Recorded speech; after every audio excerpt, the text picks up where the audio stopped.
Yesu nashimwe. Amen. Ndasaba mwese muri kano kanya twese duhaguruke gatoya. Ndifuza ikintu kimwe cyonyine gusa. Tugiye gutera haleluya 3 zonyine, ariko buri wese agerageze uko ijwi rye ryose ringana,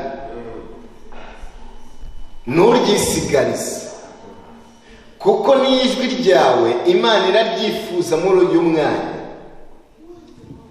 Yesu nashimwe. Uyu mwuka duhumeka hari uwa nyirawo. Yesu nashimwe. Niyo mpamvu natwe tugiye kuwukoresha tuvuga ati Yesu habwa icyubahiro, tuvuga haleluya, uvuga amen. Yesu nashimwe. Buri wese agerageze n'ijwi rye. Yesu nashimwe. Gorora unoze umuhogo wavuga ugiye kuvuga amen n'ijwi ryawe ryose, ntiwisigarize na gatoya. Yesu nashimwe. Kuko yari guhaye izi mpamvu, yaguhaye iryo jwi, yaguhaye n'uwo mwuka izi mpamvu. Yesu nashimwe. Niyo mpamvu nawe ugiye kuwukoresha uvuga ati amen, amen inshuro 3. Yesu nashimwe. 1, 2, 3. Haleluya!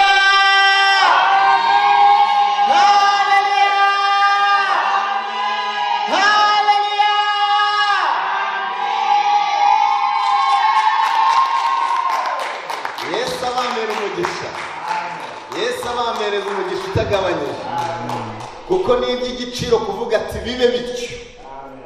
Hari impamvu. Yesu nashimwe. Mu gihe babandi bari kudansinga mu maklabu, nawe ukwiriye kuvuga ati haleluya, amen. Yesu nashimwe. Mu gihe abandi bari kuvuga ibiganiro bidasanzwe, ariko wowe ukavuga ati haleluya, amen, hari ibifunguka. Yesu nashimwe. Iyo ugerageje kuvuga ati haleluya, amen, haleluya, amen, haleluya, amen, reka mbabwire, hari byinshi bifunguka mu bugingo bwawe. Reka tubanguke. Reka twisomere muri Bibiliya. Turambure Petero wa 2. Barabisabye Petero wa 2 igice cya mbere, turahera kuri 5 kugeza ku murongo wa 8. Petero wa 2 igice cya mbere, turahera ku murongo wa 5 kugeza ku wa 8. Hatubwira ngo iki? Ibyo abe ari byo bituma mugira umwete wose kwizera, mukongereho ingeso nziza muzongereho kumenya mukongereho kwirinda mukongereho kwihangana mukongereho kubaha Imana. 7, kubaha Imana mukongereho gukunda bene data mukongereho urukundo, ngo kuko ibyo nibiba muri mwe bikabagwiramo bizatuma mutaba abanyabute cyangwa ingumba ku byo kumenya neza umwami wacu Yesu Kristo. Amina. Yesu nashimwe. Hari ingingo nyinshi cyane zigera muri 6. Burya reka mbabwire, umubiri ugizwe n'ibice byinshi, ariko ibyo bice byose buri kimwe cyari cyo cyose kigira iki? Umumaro wacyo. Yesu nashimwe. Niyo mpamvu Imana yaremye umuntu imushyiramo amagufa muri we. Iyo nta magufa afite, burya umubiri wose ushobora kugwa hasi. Kubera iki? Imana yawuremye buri rugingo. Kandi reka mbabwire, iyo urugingo rufite ikibazo, yaba ari urugingo rumwe, icyo gihe n'izindi zose zishobora no gufatwa. Niyo mpamvu byose byumvira mu mutwe. Nimba ufite uburibwe ku kirenge, ushobora kugira uburibwe no mu mutwe no mu bwonko. Kubera iki? Byose birakorana. Ni ukuvuga ngo urugingo rwari rwose rukorana n'izindi ngingo zarizo zose. Yesu nashimwe. Niyo mpamvu rero umukristo mwiza akwiriye kugira ibyo byose, buri kimwe cyacyo biragendana. Yesu nashimwe. Bishatse kuvuga ngo kwizera gushobora kugendana n'iki? N'imirimo myiza. Kandi imirimo myiza nayo nayo ikagendana no kugira ute, cyangwa se ingeso nziza zikagendana no kugira ute, no kumenya. Yesu nashimwe. Kandi no kumenya kukagira ute, kukagenda no kwirinda. Yesu nashimwe. Ibyo byose biragendana. Reka twumve kwizera niki. Reka dusome muri Abaheburayo niyo navuga ngo niyo definition yo kwizera. Abaheburayo 11 duhere ku murongo wa mbere, nidushake tumanuke gatoya cyane. Abaheburayo 11 umurongo wa mbere haravuga ngo iki? Kwizera ni ukumenya rwose ibyiringirwa udashidikanya ko bitazaba, kandi niko kudahamiriza ibyo tutareba ko ari byo ukuri. Icyatumye abakera bahanywa neza nuko bari bagufite. Ngo kwizera niko kwatumenyesheje ko isi yaremye n'ijambo ry'Imana. Nicyo cyatumye ibiboneka bitaremwa mu bigaragara. Ngo kwizera niko kwatumye Abeli aha Imana igitambo kiruta icya Kayini kuba cyiza, ni nako kwamuhaye guhanywa ko ari umukiranutsi, ubwo Imana yahamyaga ko amaturo ye ari meza. Ngo kandi niko kwatumye nanone akivuga nubwo yapfuye. Yesu nashimwe. Kandi kwizera, reka mabwire n'ahandi dusumye gatoya cyane hasi aho, ngo kwizera niko kwatumye ku murongo wa 5 Henoki yimurirwa mu ijuru ngo adapfa. Ngo kandi ntiyaboneka kuko Imana yamwimuye, kuko yahamijwe atarimurwa, kuko yanejeje Imana. Twisomere hasi gatoya ku murongo wa 7 ndagenda simbuka. Kwizera ni ukwatumye Nowa atinya Imana amaze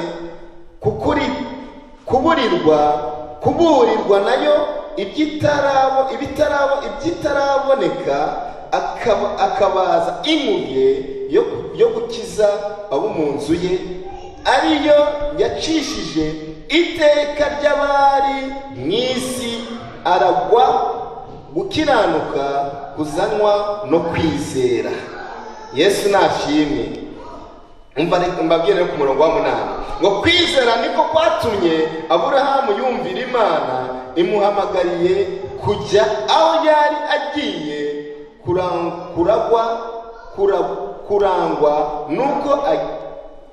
kuragwa nuko agenda atazi iyo ajya. Kubera iki? Kwizera gusa. Reka mabwire ku wundi murongo wa 11 ariwo tugiye kurangiza, nagende gusota cyane. Ngo kwizera niko kwatumye Sara abashishwa gusama inda nubwo yari acuze, ngo kuko yatekereje ko iyasezeranije ariyo kwizera. Amina. Yesu nashimwe. Iyo niyo definition yo kwizera mu Kristo umunsi wa none. Yesu nashimwe. Iyo wisomeye muri Yohana wa mbere kuri 5 umurongo wa 5 aravuga ngo, aratubaza ikibazo gikomeye cyane: ninde unesha iby'isi keretse uwizera yuko Yesu ari iki? Umwana w'Imana. Yesu nashimye. Ufite kwizera mu Kristo, ufite kwizera itorero ry'Imana ko Yesu ari umwana w'Imana. Iyo wizeye icyo cyonyine gusa, ugira kwizera guhamye kandi gukomeye, ukizera n'ibyo udashobora kubashisha kureba amaso yawe. Yesu nashimwe. Yesu nashimwe.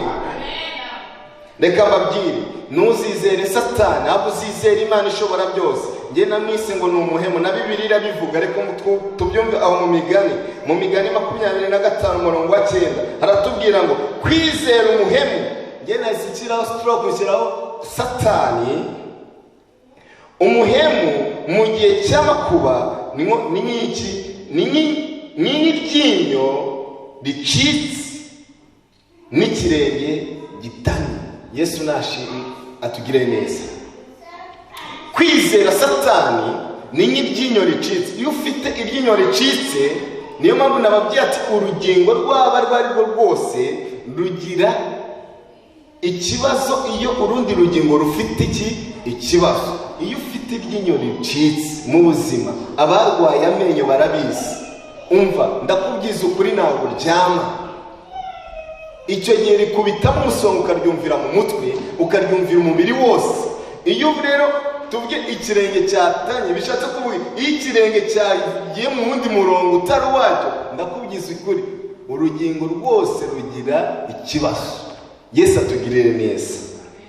Ntuzemerere Satani iki mu bugingo bwawe, ahubwo uzemerere umwana w'Imana ishobora byose mu bugingo bwawe. Ubwizere kuko niyo ishobora byose. Yesu atugirire neza. Izere Yesu wenyine, umuhereze icyicaro muri wewe, umwihereze akuyobore, umwihereze abane nawe. Icyo gihe reka nkubwize ukuri, uzanesha iby'iyi si ibyo ari byo byose. Muri Habakuki 20:4 niho hakunze kutubwira ati umukiranutsi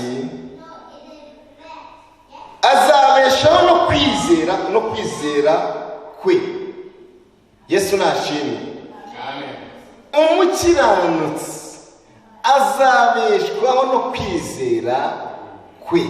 Umukristo, reka nkubwize ukuri, gira kwizera, kuko iyo ufite kwizera ushobora gukora iby'imbaraga z'Imana.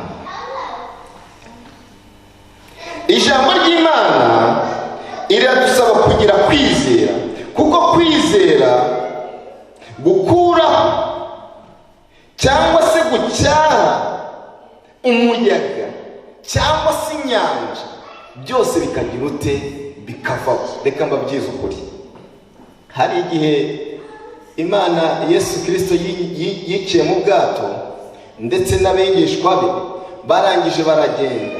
Mu gihe bakigenda, Bibiliya iratubwira ati Yesu arasinzira. Arangije gusinzira, ariko njye natekereza ndavuga ati ahari se birashoboka Imana yashakaga gupima kugira ute, kwizera kwawe. Kuko na Bibiliya bitubwira, arayitubwira ati kuki mutinya mwebwe. Reka turaza kubisoma, reka tubisome neza mu bigaragara. Reka dusome muri Matayo 8 umurongo wa 23 kugeza kuri 26. Matayo 8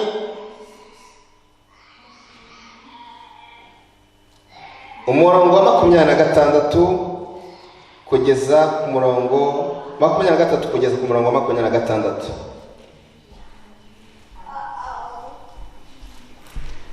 Bibiliya iratubwira ku murongo wa 23, yikira mu bwato, abigishwa be bajyana nawe, umuyaga uba mwinshi mu nyanja, ubwo bwato burengerwa n'umuraba wisuka muri bwo, ariko we yari asinziriye. Baraza baramukangura bati databuja, dukize, turapfuye.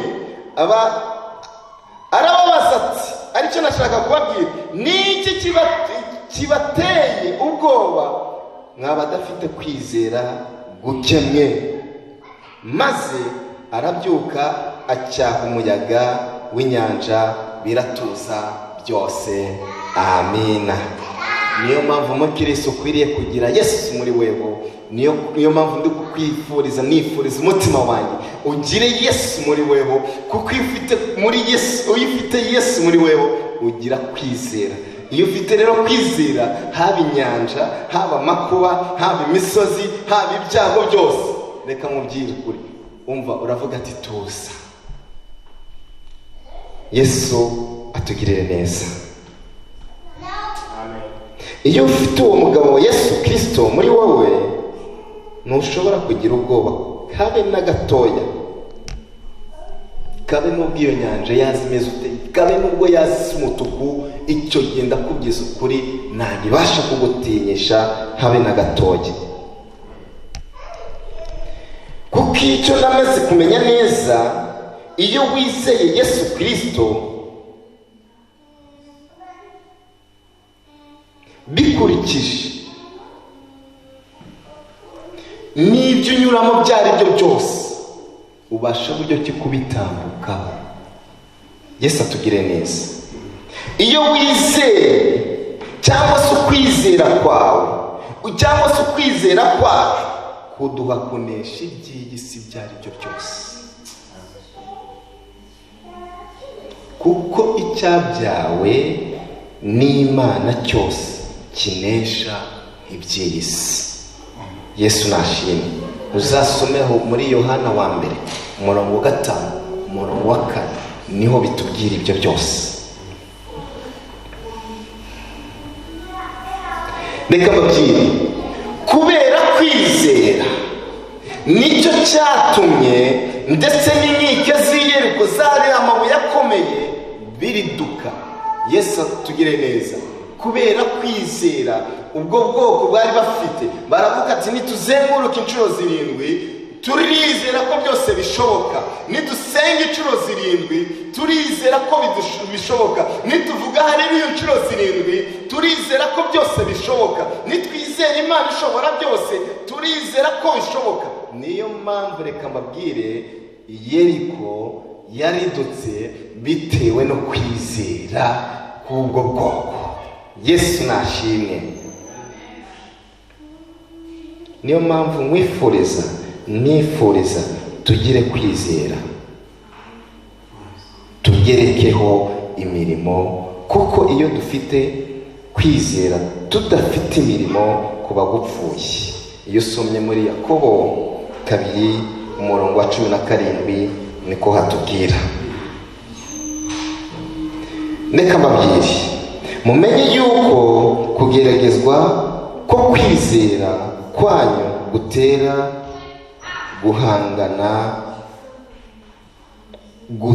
kwihangana. Reka nsubiremo. Mumenye yuko kugeragezwa ko kwihangana kwanyu gutera kwihangana. Yesu nashimwe.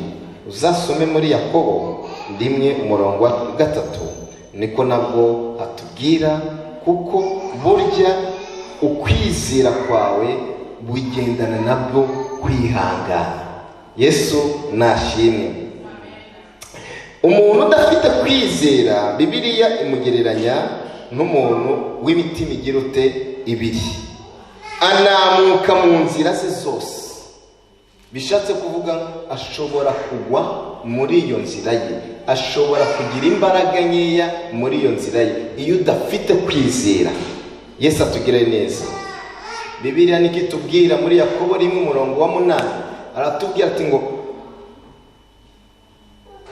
umuntu udafite kwizera aba afite imitima ibiri kandi anamuka mu nzira ze zose.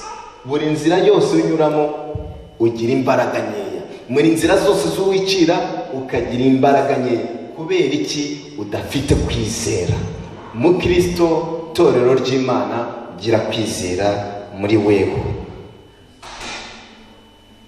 Kandi burya uyu ufite kwizera ntabwo ushobora kugira ute ugushidikanya. Yesu atugire neza. Gira kwizera kuko kuguhesha kudasubira inyuma ngo ubashe buryo ki wawe. Iyo ufite kwizera ntabwo ushobora gusubira inyuma habe na gato, ahubwo kwizera kuduhesha kugira iki? Ubugingo, kuduhesha gukiza ubugingo bwacu. Yesu nashimwe. Uzasome mu Baheburayo umurongo wa 10 guhera ku murongo wa 34, niko atubwira. Iyo ufite kwizera kuguhesha gukiza ubugingo bwawe. Yesu nashimwe. Nababwiye ati kandi kwizera mu kugerekeho ingeso nziza. Yesu nashimwe. bishatse kuvuga ngo tugiye gusomanaho cyangwa se kwigana ingeso nziza. Ingeso nziza ni ibihe batubwira? Reka dusome mu Baroma umurongo wa 13, duhere ku murongo wa 13 kugeza ku murongo wa 14. Abaroma 13, duhere ku murongo wa 13 duherutse ku murongo wa 14. Haravuga ngo tugendane ingeso nziza nk'abagenda mu mucyo, kutagira ibiganiro bibi, kudasinda, kudasambana, kudakora iby'isoni nke, kudatongana, kandi tutagira ishyari, ahubwo mwambare umwami Yesu Kristo, kandi nimuhe urwaho imibiri yanyu ngo ibone uko ikora ibyo yifuza.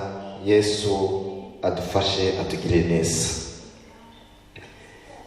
Reka mbabwire, tugendane ingeso nziza mu Kristo, kuko kwizera kugendana n'ingeso nziza. Mu Kristo ukwiriye kugira ingeso nziza, kuko ingeso zawe nziza nizo rumuri.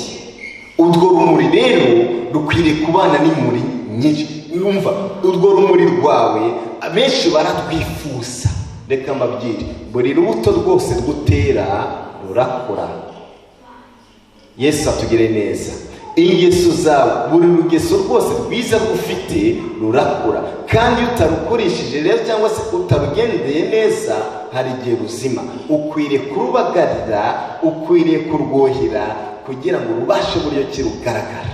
Aribyo bishatse kuvuga ngo ukwiriye gusenga kugira ngo ukomeze kugira ingeso nziza muri runo rugendo. Yesu ashimwe. Ahubwo mwambare umwami Yesu Kristo, kandi nimuhe urwaho imibiri yanyu ngo ibone uko ikora ibyo yifuza.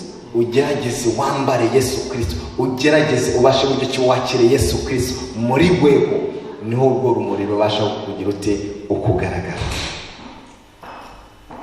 Ngo kandi tugire imbuto z'umucyo, ari zo ngeso nziza zose no gukiranuka, kandi dushakashaka uko twamenya iby'umwami wacu Yesu Kristo adusaba. Niko Bibiri tubwira mu Befeso 5:9 kugeza ku 10. Gira ingeso nziza, urusheho kuba umunyabwenge kandi w'umuhanga. Yesu ashimwe. Iyo ubashe buryo ki wagira ingeso nziza muri weho, iyo ubashe buryo ki waba kugira ingeso nziza muri weho, ubashe buryo ki uba umunyabwenge kandi w'umuhanga. Niko muri Yakobo 3:13 hatubwira. Hari ikibazo nakunze kuba nahura nacyo muri Bibiliya, hatubwira ati ninde muri mwe w'umunyabwenge kandi w'umuhanga? N'ibibazo. Ninde muri mwe w'umunyabwenge kandi w'umuhanga? Umva igisubizo cyayo. Niyerekanisha ingeso nziza imirimo ye afite, ubugwaneza n'ubwenge.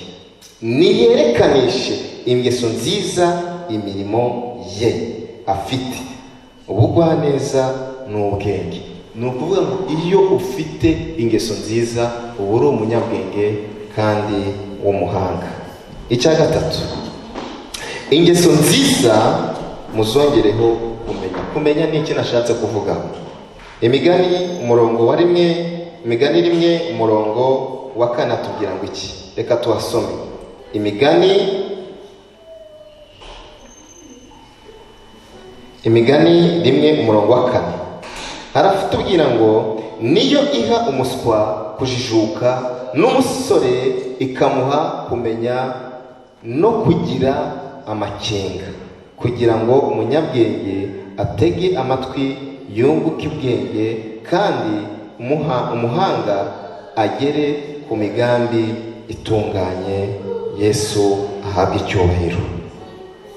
Niyo mpamvu rero mu Kristo ukwiriye kumenya, iyo mpamvu ukwiriye kumenya Yesu Kristo cyane, ku buryo aho iyo ubashe buryo ki wamenya Yesu muri we, ukagira Yesu muri weho, uba uri umunyabwenge kandi ubasha no kumenya, kuko Yesu niwe utanga ubwenge kandi akaguhereza kumenya.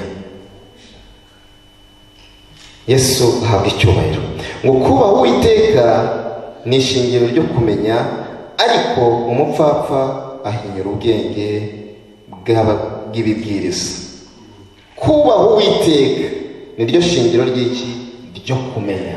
Iyo ubashe buryo ki wamenya Yesu, ukamwubaha, ukagenda nk'uko ashaka, iryo niryo shingiro ry'ubwenge. Niyo mpamvu umukristo aho ni mu Migani umurongo wa rimwe, mu Migani rimwe uhereye ku murongo wa 7 ndumva ariko batubwira. Iyo usomye mu Migani 2 umurongo wa 6 we haratubwira ati Uwiteka niwe utanga ubwenge, mu kanwa ke havamo kumenya no kujijuka. Yesu nashimye. Uwiteka niwe utanga ubwenge. Mufate niwe utanga ubwenge. Yesu nashimye. Haraho nakunze gusoma nahise ngati ni umuvugo w'Imana. Iyo usomye mu Migani 8 uhereye ku murongo wa 14 ukageza ku murongo wa 19, wenda dusoma gatoya konyine gusa, dusoma umurongo wa 14 wonyine gusa, kuko ni byinshi. Ni umuvugo w'Imana, ni umuvugo Imana yivuga ukuntu. Migani 14, Imigani 8 ku murongo wa 14 aratubwira ngo ninjye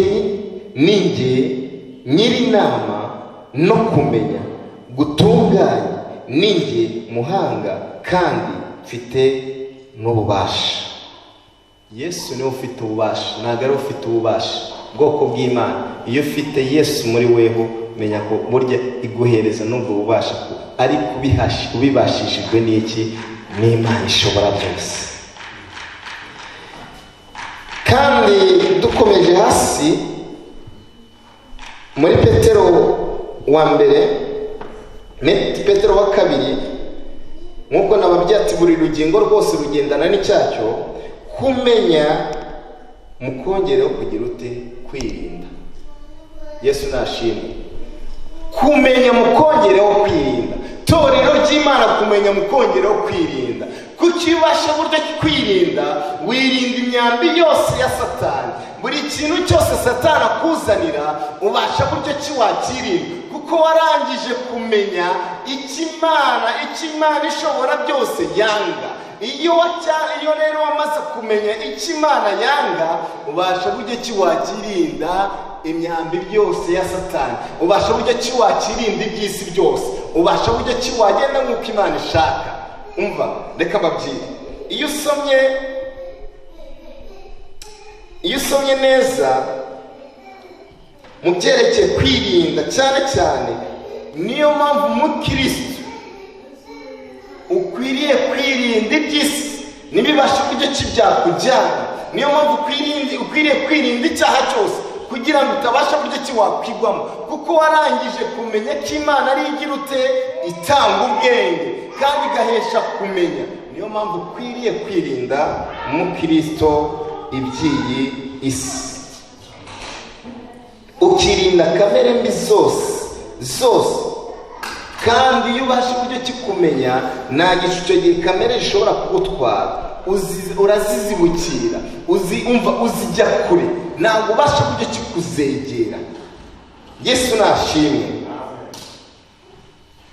Reka mbabwire, iyo urangije kumenya kwirinda, ni revo ya mbere cyane cyane kuri uyu mugabo Yobu yabashe buryo ki yatsinda Satani. Yararebye aravuga ati oya, mwiriye kuba muri ngiye kwishyiramo icyo kugira uti kwirinda.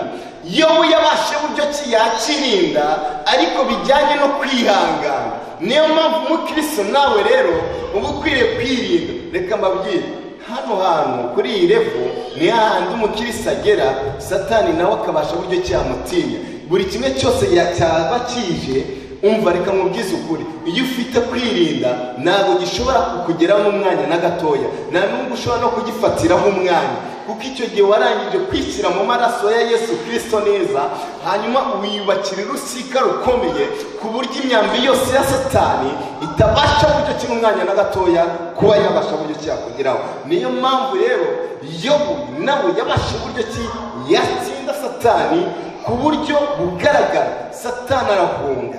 Yesu atugire neza. Cya gatanu, kwirinda mukongereho kwihangana. Iyo ubashe buryo kwirinda, ushobora no kugira ute ukwihangana. Bishatse kuvuga ngo iki?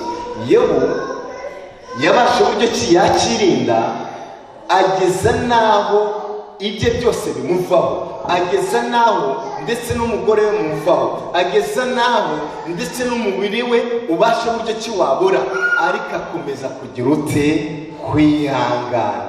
Mukristo reka mubwire, aha ni hahandi Satani agutega uneza neza, ariko iyo ubashe buryo ki ugira kwihangana, reka mubwize ukuri, yaba imisozi, yaba ibibaya, yaba inyanja, yaba ibyago, yaba amakuba, byose bigeramo, ariko ukabasha buryo ki wabyihangana, kuko nyuma yo kwihangana hari ibyiza gusa. Yesu nashimye.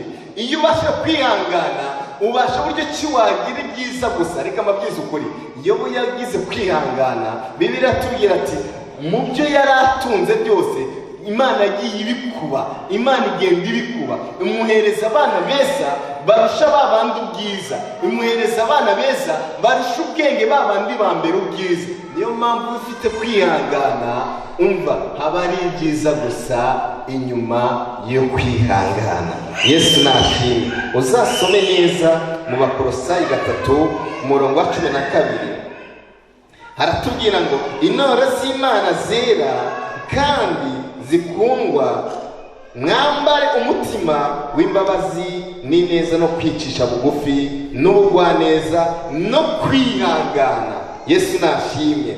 Umva mu Baroma 5:4 niho hatubwira ngo kwihangana kutera kunesha ibitugerageza, uko kunesha kugatera ibyiringiro. Amina. Yesu nashimye. Reka mbabwire, umunebwe cyangwa se umunyabute ntagira kugira ute kwihangana. Niyo mpamvu rero umukristo mwiza udashobora kugira ubunebwe cyangwa se ubute, aho gukomeza kwihangana, ubu unuza umunyembaraga, aho ndakubyiza ukuri uzabasha kunesha iby'iyisi. Reka mbabwire, kuri iyi level iyo mbabwira kwihangana, ndababwiza ukuri n'ahandi Yobu yarari, na Bibiliya irahatubwira. Uzasome mu Bakolosayi 5:11 niho hatubwira ngo mwibuke yuko abihanganye tubita abanyamahirwe. Yesu nashimwe. Abihanganye, mwibuke yuko abihanganye tubita abanyamahirwe. Mwumvise ibyo kwihangana kwa Yobu, kandi muzi ibyo umwami Imana yaherutse kumugirira, kuko ifite imbabazi nyinshi n'impuhwe. Amina. Uzasome muri Yakobo 5:11 niko hatubwira. Ni ukuvuga ngo rero nyuma yo kwihangana murya haba hari amahirwe menshi kandi masa. Kwihangana mukongereho kubaha Imana. Kwihangana bigendana no kubaha Imana. Yesu nashimwe. Nuko umubwiriza aravuga ati ni ubusa gusa nta kamaro, byose ni ubusa, nta kindi gifite akamaro atari ukubaha Imana. Amina. Umubwiriza 12:8. Iyo ufite kubaha Imana, nibyo biruta ibindi byose, nibyo bifite akamaro kurusha ibindi byose. Amen.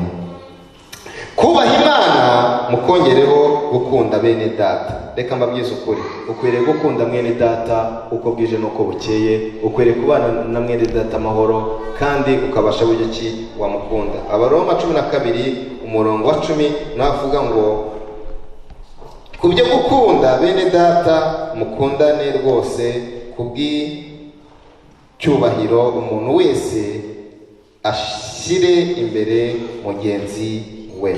Subiremo: kubyo gukunda bene data, mukundane rwose kubw'icyubahiro, umuntu wese ashyire imbere mugenzi we.